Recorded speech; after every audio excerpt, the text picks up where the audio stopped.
Mga kaso sa COVID-19 sa Davao de Oro, triple ang gisaka sulod lang sa usa ka semana.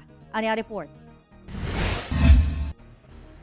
Nabalaka ang provincial government sa Davao de Oro sa hilabihang kapaspas sa pagsaka sa ihap sa COVID-19 active cases sa probinsya sulod lang sa usa ka semana.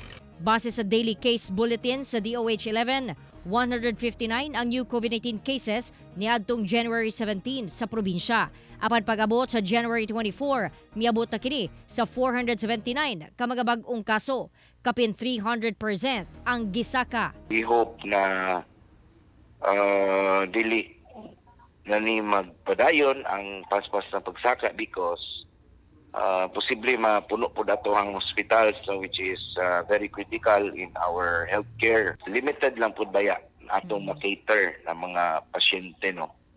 Way puas ang pag-agni sa provincial government sa publiko nga magpabakuna. Labi pa nga daan ang gipasabot sa DOH-11 nga dako ang proteksyong mahatag niini batok COVID-19. Ang gobernador makaingon nga dako kuno ang tabang sa bakuna dihang nataptan siya sa maong virus. Katong natakdan ko, minus na gid kayo ang symptoms. Wala jud ko naglisod ni Aki o naglisod og hininga or ipunga. One symptoms is sore throat,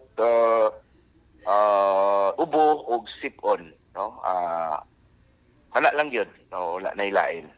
So advantage yun kung makapabakuna ta. Base sa datos, 95% sa mga nagpositibo sa Davao de Oro ang dili bakunado. Hinuon sa karon ana sa 60% ang vaccinated sa target population nga dapat bakunahan. Ug laumang makabuot ang 70% herd immunity sa bulan sa Pebrero. Ako si John D. Esteban para sa One Mindanao.